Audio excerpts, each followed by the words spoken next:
Hechos capítulo 6, empezando de leer el primer versículo, escuchamos con atención a la palabra de Dios. Por aquellos días, al multiplicarse el número de los discípulos, surgió una queja de parte de los judíos helenistas en contra de los judíos nativos, porque sus viudas eran desatendidas en la distribución diaria de los alimentos. Entonces los 12 convocaron a la congregación de los discípulos y dijeron: «No es conveniente que nosotros descuidemos la palabra de Dios para servir mesas. Por tanto, hermanos, escoged de entre vosotros 7 hombres de buena reputación, llenos del Espíritu Santo y de sabiduría, a quienes podamos encargar esta tarea. Y nosotros nos encargaremos a la oración y al ministerio de la palabra». Lo propuesto tuvo la aprobación de toda la congregación, y escogieron a Esteban, un hombre lleno de fe y del Espíritu Santo, y a Filipe, a Procuro, a Nicanor, a Timón, a Parmenas y a Nicolás, un prosélito de Antioquía, a los cuales presentaron ante los apóstoles, y después de orar, pusieron sus manos sobre ellos. Y la palabra de Dios crecía, y el número de los discípulos se multiplicaba en gran manera en Jerusalén, y muchos de los sacerdotes obedecían a la fe. Amén. Hasta ahora la lectura de la palabra santa y inherente de Dios. Bueno, si usted estaba con nosotros en la mañana, recordará que consideramos el patrón bíblico de servicio diaconal y vimos que es un ministerio de misericordia para ayudar con las necesidades temporales y físicas, principalmente adentro de la casa de Dios. Nosotros somos motivados a hacerlo, vimos, a través de la obra de Cristo, quien es el gran siervo diaconal de Dios. No vino para ser servido, sino para servir y entregar su vida como rescate por muchos. Ahora, ese deber diaconal vimos que cae a todos los creyentes, ambos hombres y mujeres, y su propósito es para alcanzar el fin del Evangelio, para que Dios sea glorificado y para que su amor evangélico sea manifestado delante de un mundo que está viendo. Sin embargo, también aprendimos esta mañana que para poder guiar a la iglesia en este ministerio de misericordia y para poder administrar las preocupaciones, necesidades físicas de la congregación física local, Cristo también ha establecido un oficio de diácono con dones identificables espirituales a tal fin. Vimos que este oficio no es para reemplazar la obligación de la congregación a los hombres y mujeres quienes están sirviendo las necesidades de la gente a su alrededor, sino que vimos que este oficio es para guiar y ayudar a la congregación en esto. Y este oficio bíblico de diácono que queremos considerar esta noche. Ahora, la historia que acabamos de leer es una historia bien conocida. El escoger de los 7 de Hechos capítulo 6 es normalmente considerado como descripción de ese oficio bíblico, pero necesitamos entender que esa historia no es meramente para describir de lo que sucedió en aquellos entonces, sino también es para recetar a la iglesia prescriptivo en cuanto a hoy día. Así que quisiéramos desglosar ese pasaje esta noche bajo 3 encabezados. Primero, consideremos el problema, versículos 1 y 2. Número 2, la solución en versículos 3 a 6. Y brevemente concluimos con el resultado en versículo 7. El problema, la solución y el resultado. Pensemos primero sobre el problema. Ahora, yo quiero atraer su atención a los versículos 1 y 2. En cuanto a eso, y vimos que la iglesia en Jerusalén tenía un problema de 3 partes. Primeramente, observen que el problema era de perdición de movimiento. La perdición de movimiento, versículo 1, en aquellos días, por aquellos días al multiplicarse el número de los discípulos, surgió una queja por parte de los judíos helenistas. Ahora esa historia sale tras el fondo de la iglesia creciendo sorprendentemente, de una forma sorprendente en esos días. Había un tiempo en la vida de esa congregación local en Jerusalén en particular, ellos estaban disfrutando una temporada de bendición particular y peculiar, digamos un tiempo de avivamiento. El evangelio estaba siendo predicado con gran poder y el número de discípulos nos dice que fue multiplicado. De hecho, Lucas subraya ese patrón por nosotros en la iglesia de Jerusalén hasta aquel punto. Recordamos, por ejemplo, después de la predicación del apóstol Pedro en Pentecostés, Hechos 2:46, leemos que siguiendo diariamente en el templo y partiendo el pan en los hogares, comían juntos con alegría y sencillez de corazón, alabando a Dios y hallando favor con todo el pueblo. Y el Señor añadía cada día al número de ellos los que iban siendo salvos. Y luego algunos capítulos más adelante, después de la predicación del Evangelio, en el pórtico de Salomón, Hechos 4:4, leemos que muchos de los que habían oído el mensaje creyeron, llegando al número de los nombres como a 5,000. O tomamos Hechos 5:42, y después de la predicación de los apóstoles a Sanhedrin, y todos los días en el templo, en la casa a casa, no cesaban de enseñar y predicar a Jesús como el Cristo. Así que usted puede ver el patrón aquí. Había un movimiento en crecimiento. Aquí está una conversación experimentando crecimiento dramático, predicación del Evangelio por sus ministros, acompañado por el poder convertidor del Espíritu Santo de Dios. Esto es la razón fundamental, porque leemos en versículo 1, el número de los discípulos fue multiplicado. Hermanos y hermanas, será lo mismo con la iglesia hoy día. Nuestro Catecismo 89 nos recuerda que el Espíritu de Dios hace la lectura, pero en particular la predicación de la palabra, un medio eficaz de convencer y convertir a los pecadores, de edificarlos en santidad y consolación en fe para la salvación.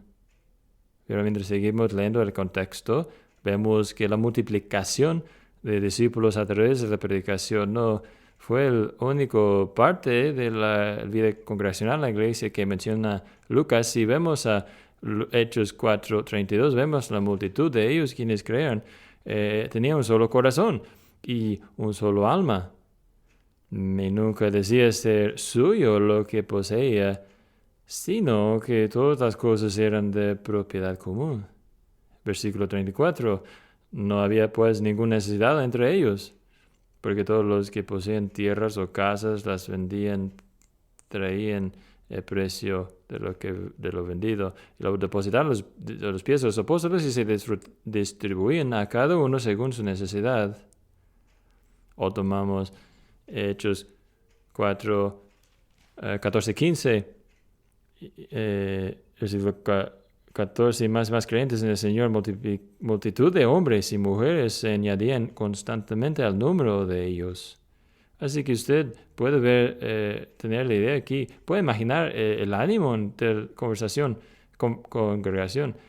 Está siendo predicado la palabra y está trayendo gran fruto. Los discípulos están multiplicándose y todo el tiempo la iglesia en Jerusalén es una imagen hermosa de una congregación unida.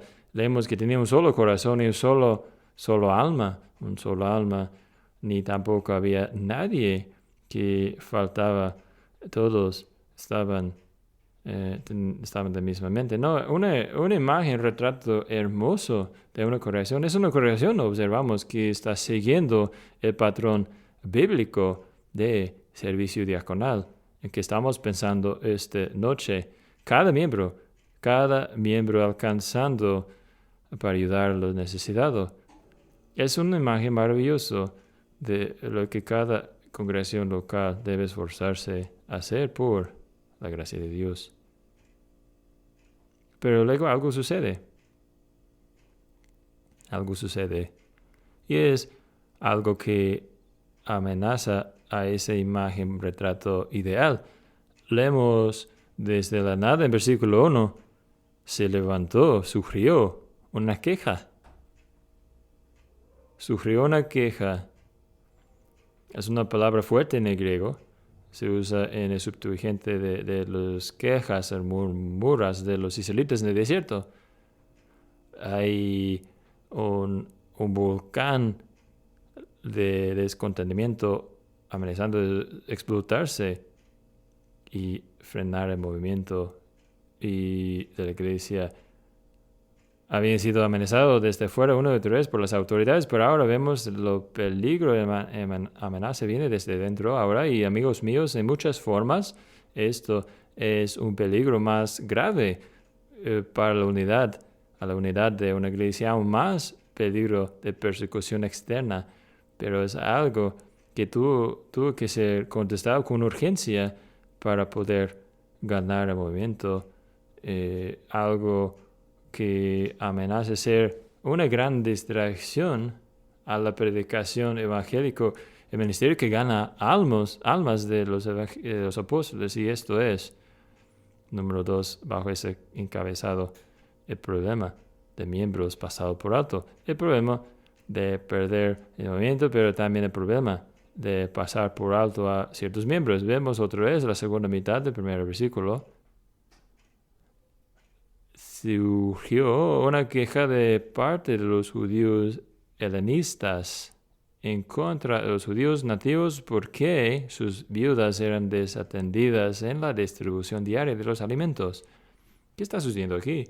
Bueno, evidentemente hay una injusticia percibida que ha sido hecho y tiene que ver con el ministerio de misericordia a estas viudas, y sabemos a través de las escrituras que la viuda y sus hijos dependientes son considerados a ser los más pobres, más necesitados, que estamos pensando esta mañana. Esta mañana pensamos en Santiago 1:27, una religión pura y no manchada delante de Dios es visitar a huérfanos y viudas en su tribulación, ¿no?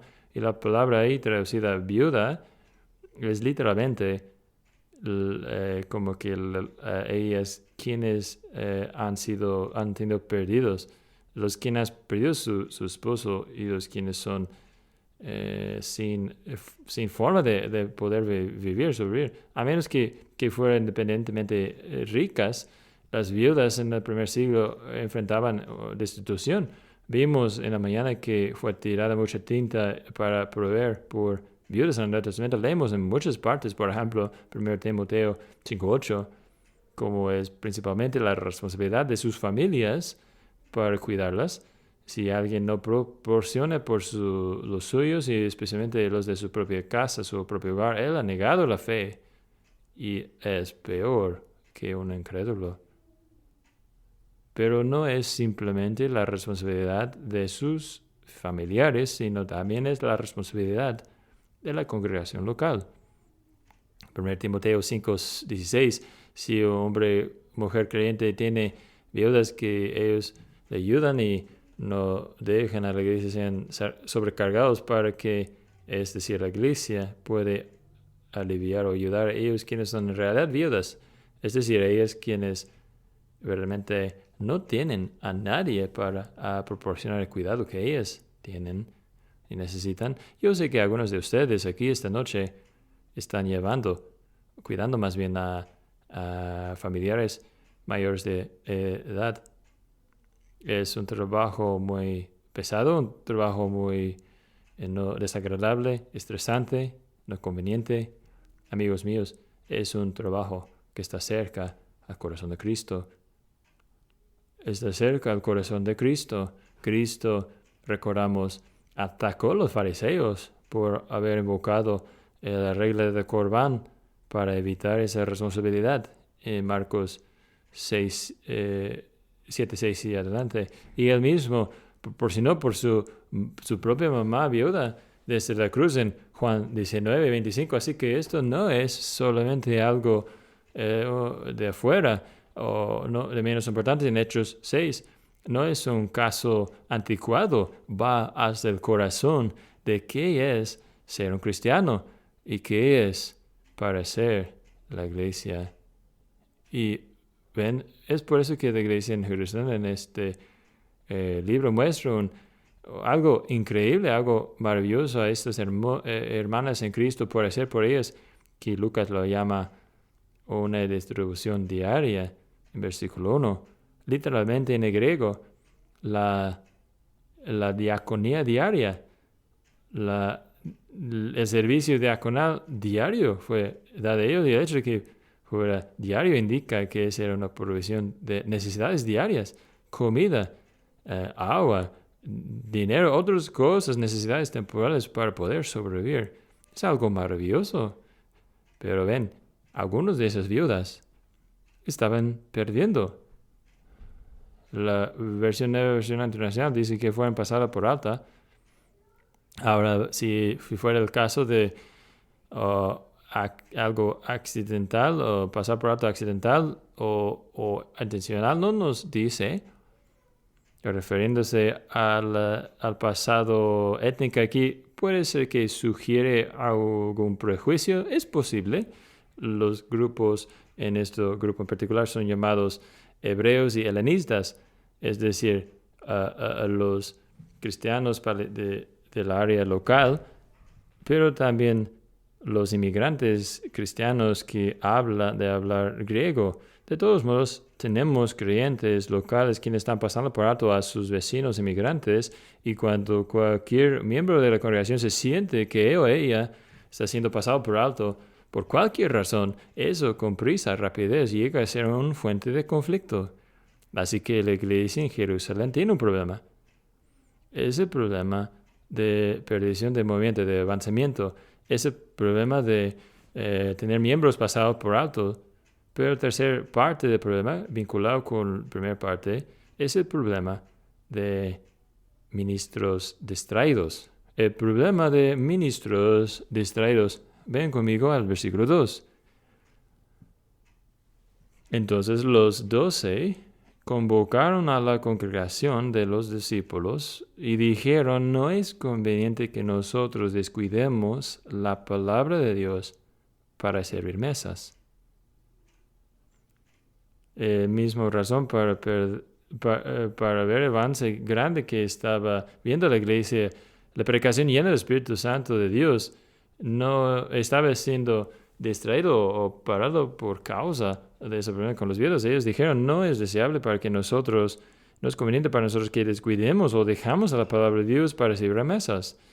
Serviendo a mesas ahí literalmente quiere decir a ser diáconos al lado de una mesa, ¿no? No es el trabajo de diácono, no están diciendo que no es deseable el trabajo de diácono, sino están diciendo la negligencia o dejar a un lado el oficio de predicar la palabra de Dios es algo deseable. No queremos dejar a un lado. No es bueno que está siendo afectado la predicación de la palabra de Dios por este problema. No estaba algo inferior a ellos a ofrecer servicio diaconal. De hecho, lo estaban haciendo. En cambio, el problema es que esto no era mejor división de labor.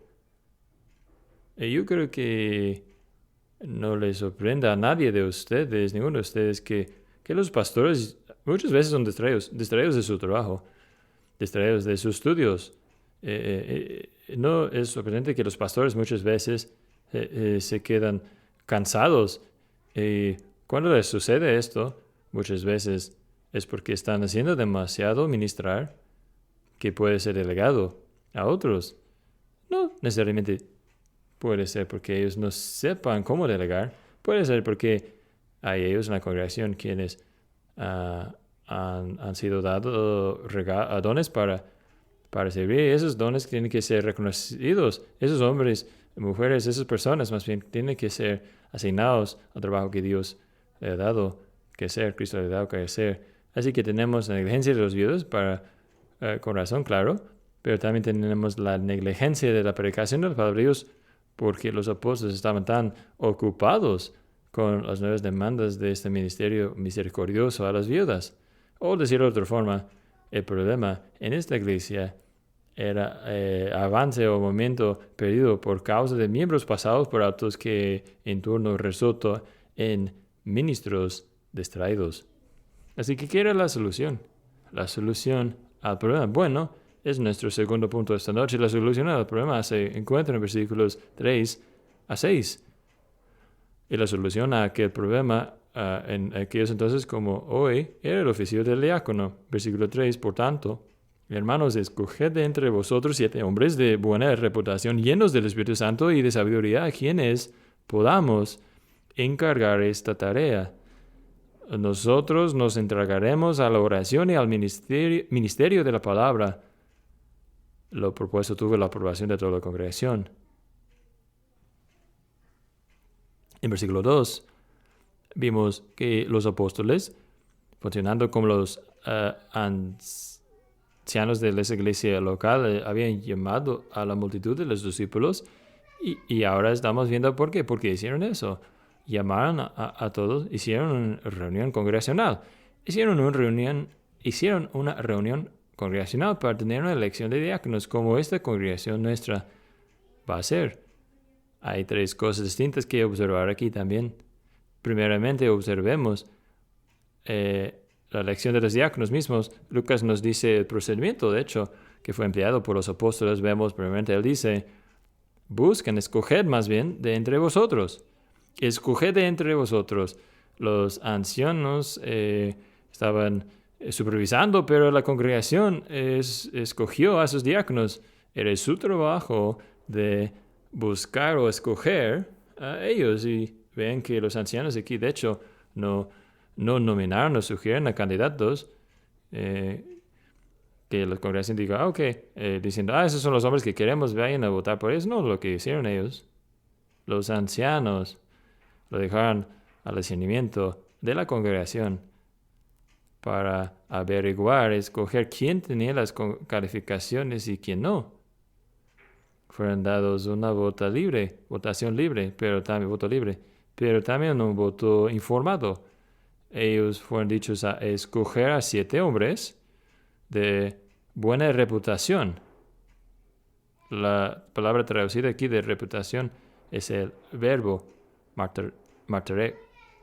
Esos eran hombres que tenían que tener buen testimonio. Buen testimonio, hablamos de eso en la mañana también. Hombres que tenían un buen historial. Apóstol Pablo está de acuerdo en 1 Timoteo 3:10, pero que estos están primero sean probados y luego que sirven como diáconos, siendo encontrados sin mancha. Y los 7 aquí entonces eran hombres cuyos dones y gracias ya eran recuerdo histórico, público y discernibles. Lucas menciona 2 calificaciones aquí, en particular dice que tiene que ser lleno del Espíritu Santo. Es decir, que deben poseer el don requerido del Espíritu Santo para este oficio. Vimos en la mañana que el servicio diaconal es requerido de todos nosotros, cristianos, pero el oficio de diácono es un llamado especial requiriendo y asignando con dones espirituales especiales del Espíritu Santo. Romanos 12:5-8, teniendo luego dones que difieren según la gracia que nos ha dado, usémoslos. Si ministrar, que lo usemos para ministrar, el que da con liberalidad, el que muestra gracia, misericordia con gozo, alegría. Ahí tenemos tres regalos, tres dones. Diaconía, demostrar misericordia. Esas son las cosas que vemos Dios dando dones a gente para equiparles por servicio en la congregación local. Y luego los apóstoles dicen que deben ser llenos de sabiduría. Llenos de sabiduría. Hombre, es necesario sabiduría, ¿verdad? Si usted quiere ser un diácono, gran sabiduría es necesario para poder recolectar y dispersar dinero, necesidades materiales. Es un trabajo lleno de peligro. Ellos a lo mejor enfrentarán acusaciones de mal administración o de robo o de fraude, o en este caso, acusaciones de injusticia o favoritismo, o acusaciones de hipocresía. El diácono que no da diezmo es hipócrita, así que esto es lo que ellos estaban buscando. Es lo que ustedes como congregación deben estar buscando también. Hombres de buena reputación, el texto dice llenos del Espíritu Santo y de sabiduría. Bueno, ya terminamos con la elección de diáconos y vemos que los resultados de la elección son publicados por nosotros en versículo 5. Ahí está la lista.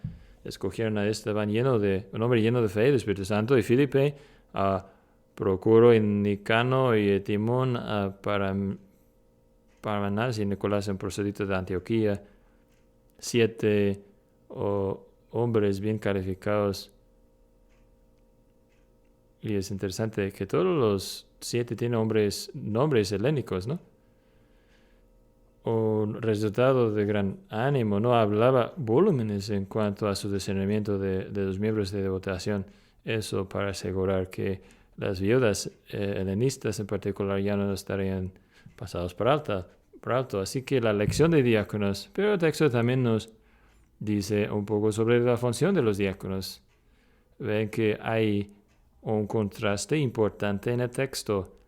Es un contraste de deberes que se encuentra en versículos 3 y 4. Nos dicen que debe escoger 7 hombres de buena reputación para que podamos encargar esta tierra, pero nosotros nos encargaremos a la oración y al ministerio de la palabra.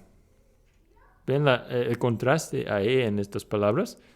En esta frase, la función de diáconos es muy bien contrastado con la función de los ancianos, en particular los ancianos docentes, los pastores. Había una división fundamental de labor en la iglesia.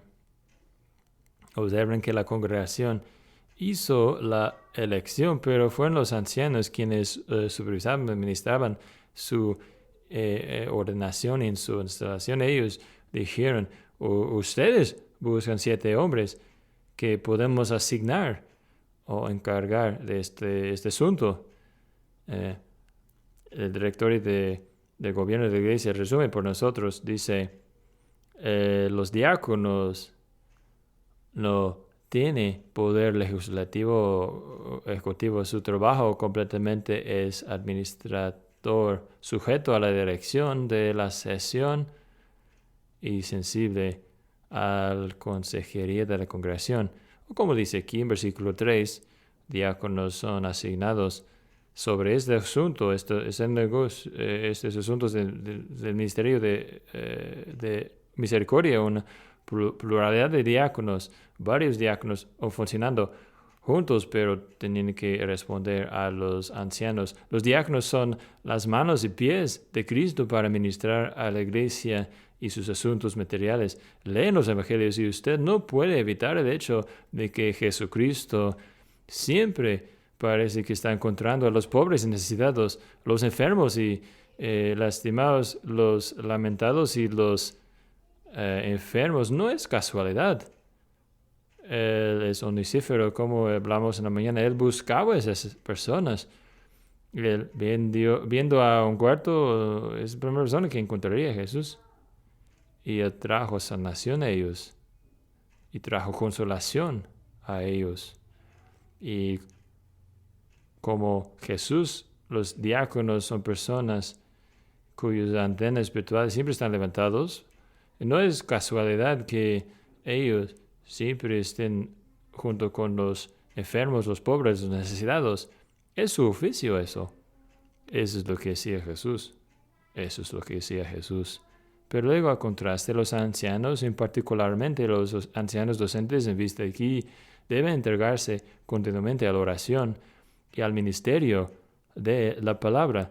Literalmente, en el lenguaje original, entregarse completamente con perseverancia a estas cosas. Y claro, no es el pastor, no es decir que el pastor nunca está entre los pobres y afligidos, sino sus dones y sus llamamientos en la vida se trata con el bienestar espiritual, con el rebaño, mientras el pastor está estudiando tras semana, preocupándose con alimentar con el pan espiritual de la congregación. Los diáconos van ocupados de alimentar físicamente con pan a la congregación.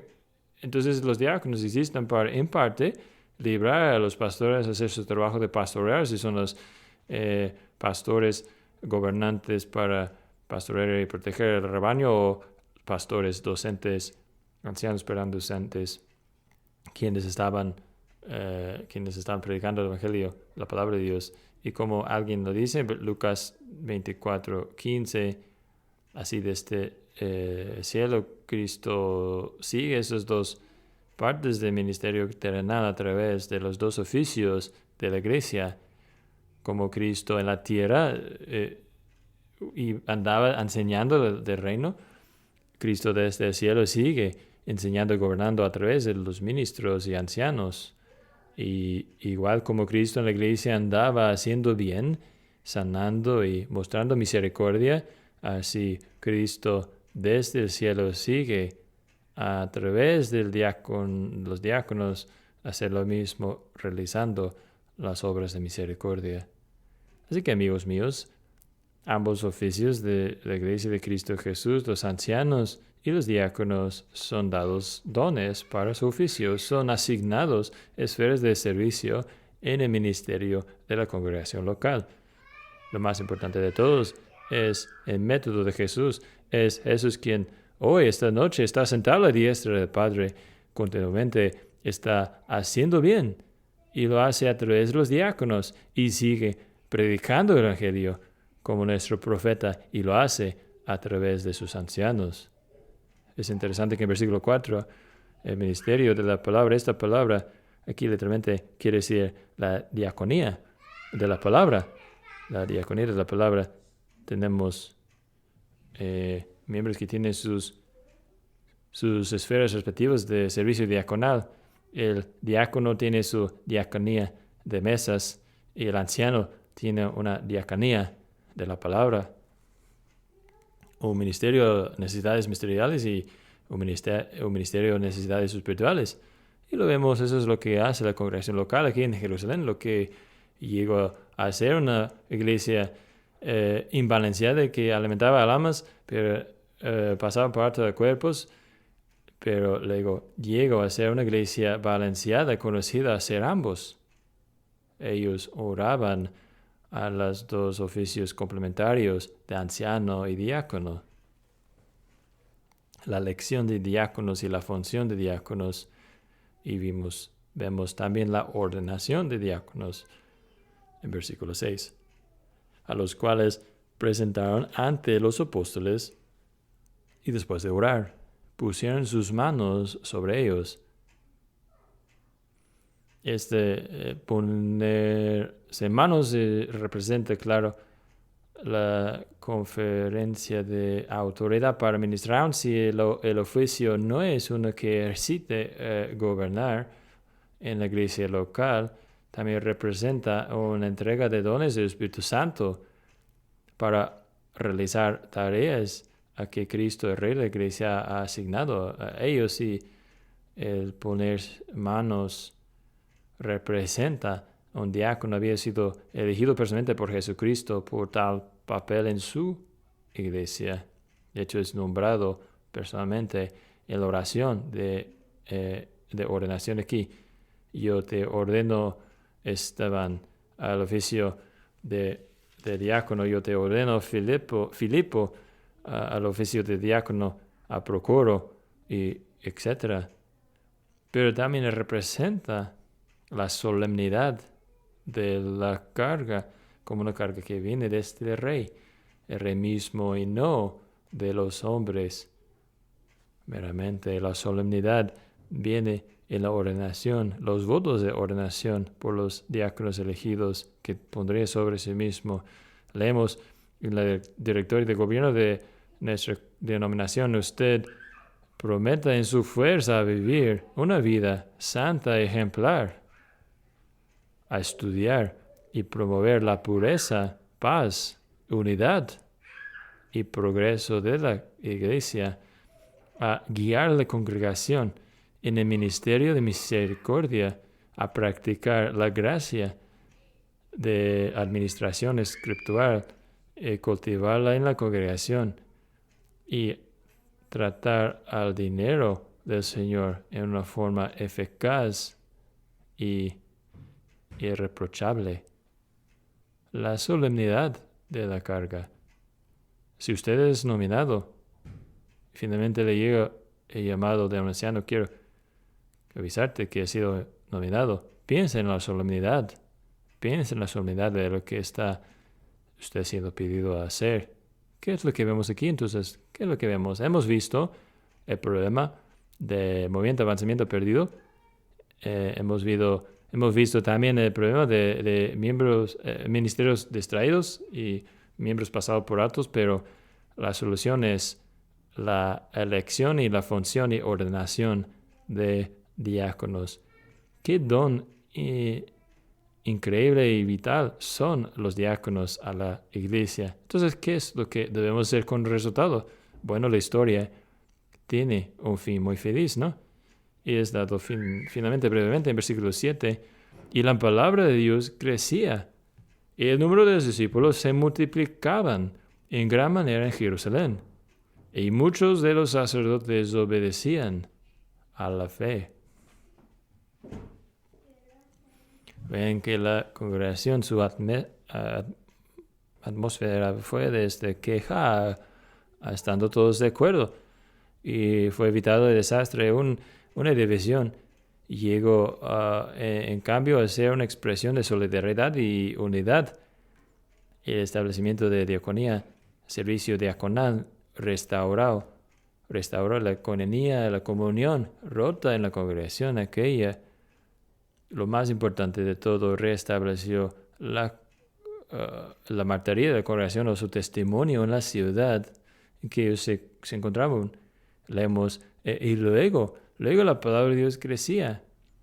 Y eso es lo que ustedes buscan, ¿no? En la comunidad aquí, donde sé que ustedes se encuentran un ministerio diaconal fiel, va a librar los ministros de la iglesia para hacer lo que ellos han sido llamados a hacer, diseminar y comunicar, hacer crecer la palabra de Dios. El número de los discípulos se multiplicó en gran manera en Jerusalén. Eso es lo que ustedes quieren ver aquí en Indianápolis, ¿no? La comunidad en Jerusalén no solamente escuchó la palabra de Dios predicada, sino también vieron los efectos de la palabra de Dios en las vidas de los cristianos por el testimonio del ministerio diaconal generoso entre sus miembros. Así que será aquí en ese lugar. Diáconos, hemos visto, son ordenados al oficio a la vez, son instalados a la congregación local. Su ministerio es fundamental y su impacto debe ser sentido en la comunidad local también. Mis amigos, tal iglesia ganará la reputación en su colonia, en su vecindad. A lo mejor podría haber a unos convertidos menos pensados a la fe de Cristo, en Cristo Jesús. Es una nota pequeña, interesante con que termina Lucas aquí. Y muchos de los sacerdotes obedecían a la fe. ¿Ustedes se acuerdan de los sacerdotes? Eran ellos los enemigos número uno de Jesucristo. y su ministerio, ¿no? Ellos seguramente eran los primeros enemigos de los apóstoles. Ellos realizaron un papel importante, vital en la condenación y crucificación de nuestro Señor. Y sin embargo, cuando estaban enfrentados con las declaraciones del Evangelio, en particular, cuando vieron a las declaraciones de Cristo realizados y vividos en el servicio diaconal, sacrificial de la iglesia local, ellos fueron ganados a Cristo. Vean cómo se aman a uno al otro. Aquí es un mensaje desafiante con todos nosotros, para nosotros. Es una muestra del poder del Espíritu Santo usando los medios de gracia ordinarios ministrados por sus ministros respectivos en el contexto de la congregación local. La iglesia en Estados Unidos hoy no necesita más trucos o más programas, no necesita nuevos métodos, necesita volver a una eclesiología simple y básico, es decir, ancianos gobernando una iglesia, orando y el ministerio de la palabra, ministrando la palabra, y los diáconos realizando ministerio misericordioso y cuidando las preocupaciones, necesidades temporales de la congregación local. Que sea algo que vemos en una medida aumentadora en nuestra propia congregación, siguiendo la elección. Amén.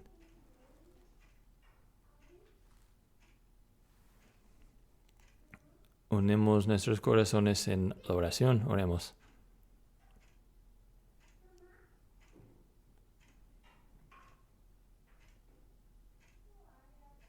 Oh Señor nuestro Dios, te damos gracias que tu Hijo, Señor Jesucristo, cuando ascendió al cielo, Él tomó en cautiverio la cautividad y dio dones a los hombres.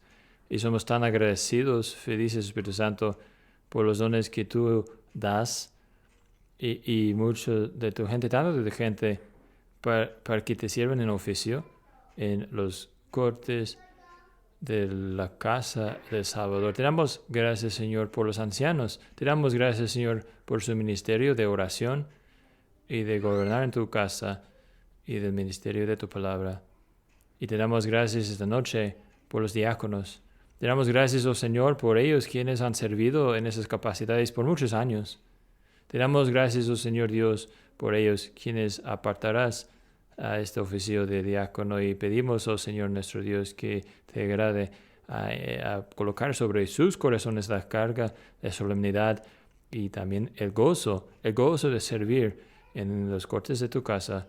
Y Padre, pedimos esta noche por ellos en medio de nosotros, quienes tienen necesidad de tal gracia, que tienen necesidad de ayuda material, ellos quienes necesitan el ánimo, la consolación de este ministerio. Pedimos, oh Señor, que ellos serían ricamente llenados con un festín de buenas cosas. Pedimos, Señor Dios, tu bendición sobre el proceso de las siguientes semanas. Pedimos por la bendición de unidad, de armonía y balance, Señor, que acabamos de leer, que sea la porción de esta congregación también. Te damos gracias, oh Señor Dios, por la paz, la pureza y la unidad de tu iglesia. Pedimos, oh Señor, que la experimentemos en una medida aumentadora. Pedimos todas esas cosas en el nombre de Jesucristo. Amén.